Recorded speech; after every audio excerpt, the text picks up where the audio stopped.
Hey guys, welcome back. Hope you're doing well. And today I'm talking about a sunset. Now, if you subscribe to my email newsletter, and if you don't, link is down below. But in that newsletter, I send out about every week or so, I send out tips, tricks, special offers, and things like that. Today's video is based on something I sent in my newsletter last week, which was a series of tips for making sure that you make beautiful sunset photos without overdoing it. So that's what this is really about, because if you're like me, when you're editing a sunset, especially if it's a beautiful one, you get a little excited, it's easy to push the sliders, and therefore it's easy to go a bit over the top. I've got a few tips for you in this video that will help you make sure you get more beautiful and accurate and not overdone colors in your sunset.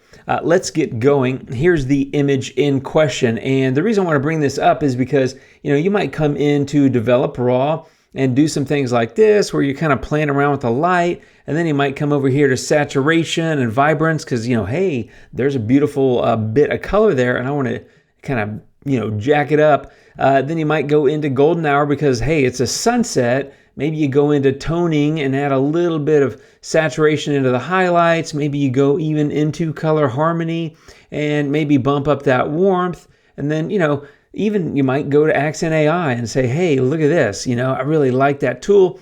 And then you end up with something like that. And, if that's what you're going for, it's totally fine. It's your artistic choice to edit however it is you want to edit. For me, that's overdone. That's what I like to call clown vomit, which is really just an explosion of every single color. Now, there are ways that you can control color a whole lot better. And that's what we're going to talk about in this video, because you may not want your photo to look like it's overdone. You may want your photo to look like it's a beautiful, subtly saturated and colorful sunset, which this was, and you just want to accentuate that natural beauty. So let me reset this and I'll show you how to do it. Okay, here we are in Develop Raw. I definitely recommend that you shoot raw files if at all possible.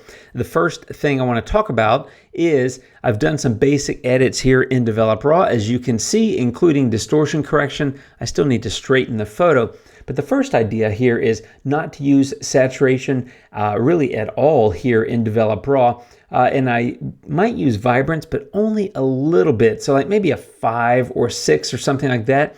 It'll bump up a little bit of that intensity. But the reason I don't do a lot of color work here is because you're in Develop Raw. This is global. There's no masking. And so that's going to impact every color across every part of the image. And that leads to having that overcooked or overdone sort of look. So I tend to skip saturation. And if I use vibrance, I use it very little. Okay, tip number 2, and I've already straightened the photo now, is, and I use this really on every photo, this same approach, and that is to come in and use super contrast after using Develop Raw. And that's simply because it gives you an amazing ability to really balance out the light. No matter how much work I do in Develop Raw, I always feel like there's a little bit more I could do to the light, and I feel like super contrast really helps me get that right. I think that looks quite good. So I typically will go Develop Raw, no color work, and then super contrast. And what I've essentially done is I've got my raw file looking the way I want it to look in terms of the light distribution.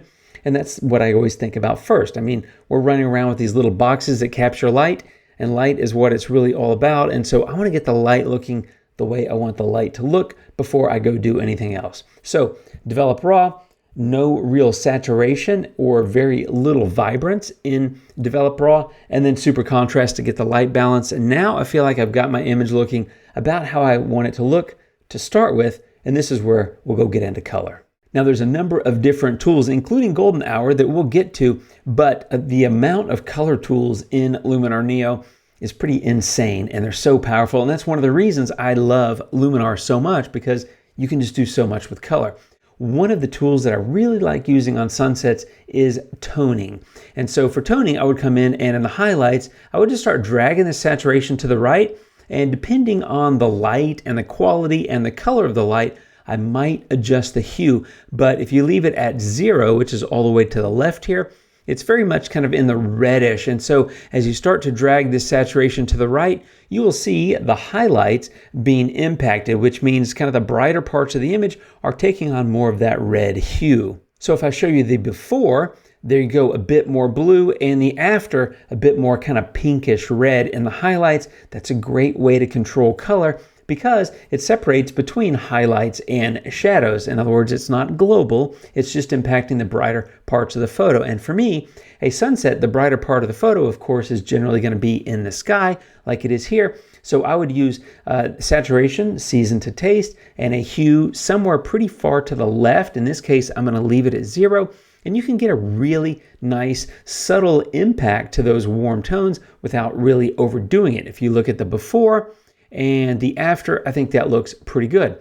Now I'm going to reset that to 0 and actually not use that on this photo because I want to show you another tool. The other tool that I really want to talk about is color harmony. And one thing I'll recommend is experiment with both toning and color harmony and see which one you like best. You might like both, but be really careful. And that's a key thing, is that if you use if you use 2 or 3 or 4 different tools to impact color, you can very quickly get that over-the-top kind of clown vomity look. So just be careful. In this case, I'm going to try brilliance and warmth, and I'm going to bump them both up just a little bit. Notice that the numbers I'm using are pretty low. Split color warmth, I'm going to actually take the cool to the left because all that's going to do is create more coolness in the cool colors. In other words, the blue is going to get a little bit more intense. For me, when I have blue like that in a sunset, so this photo's got a nice balance between the cool and the warm tones, I like to accentuate both of them because the cool tones and the warm tones, they play off of each other. The yellows and the blues are complementary colors, so they kind of, that color contrast, I think, makes for a very pleasing image. And so that's what I'm doing here. And then I like color balance a whole lot. And in this case, I would go into highlights and maybe just go really slightly towards the red and maybe slightly towards the magenta. And that just creates a little bit of those warmer kind of colors in just the highlights. So again, this is a control move because I'm controlling this color to go here just into the highlights, where here I'm really impacting just the blue tones. But up here in brilliance and warmth, I'm impacting the entire photo, unless I do some masking with this color harmony tool, but I'm not doing that here. But if you look at the before, there it is, and the after is just a subtle little pop to the warm tones primarily, and of course the cool stuff here. But I think it gives it a nice look overall. You can see that before and after, really getting a nice glow out of the sun and a little bit more warmth in the highlight parts of the sky, right? That upper part of the sky looks a little bit warmer to me.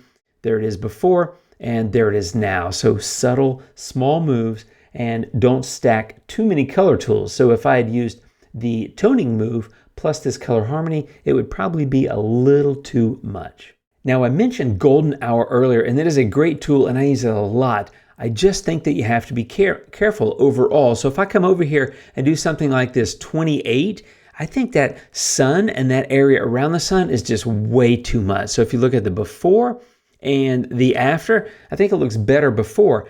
But you know what I do like is that upper part of the sky. So this is an idea, is maybe come in and pull this down a little bit. Maybe in this case, I would use a 20, and then I'd come with a mask and a linear gradient. And I would just take this across the sky and do a really wide gradient, maybe something about like that.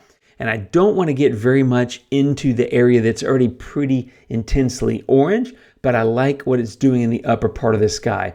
So a linear gradient with golden hour can give you a nice little bit of warm pop in that upper part of the sky without impacting what's already intensely orange there around the sky, or excuse me, around the sun itself. So if you look at the before, there it is, and the after, just a nice little bit of a warm glow to the top part of the photo, I think gives a really pleasing result. So masking and golden hour, putting that into specific parts of the photo, I think works really, really well. And one other tool that I think is very popular, I love it, and a lot of people use it, but I think people use it often incorrectly, and that is Accent AI here in the Enhance AI category.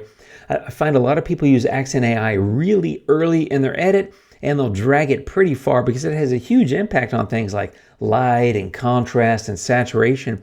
It's great. However, it's so powerful that it can cause that overdone look that I talked about earlier. So if you're going to use Accent AI, I recommend using it pretty late in your process and only to a small amount.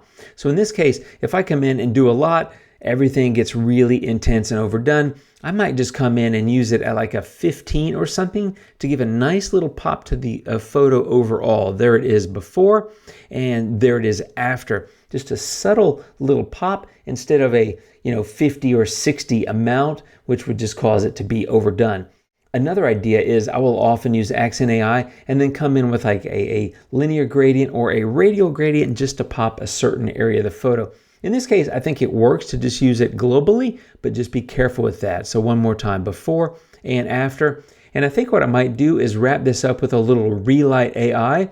And this is not really related at all to color. I just want to brighten up a little bit of that foreground area in the beach, something about like that. I think it gives it a nice little pop. There it is before, and there it is after. And that's my full edit, my friends. There it is before I've done anything, including the optics module and develop raw to fix the distortion, straightening the photo, things like that. But before any edits and after. So still pretty vibrant and saturated image. And of course, the numbers that I chose on these individual tools are completely customizable. But I think I ended up with a nicely saturated image like that without overdoing it. And that's because of masking and being able to use certain tools that'll target just the brighter parts of the photo, like in color balance, as well as masking golden hour in just to that upper part of the sky.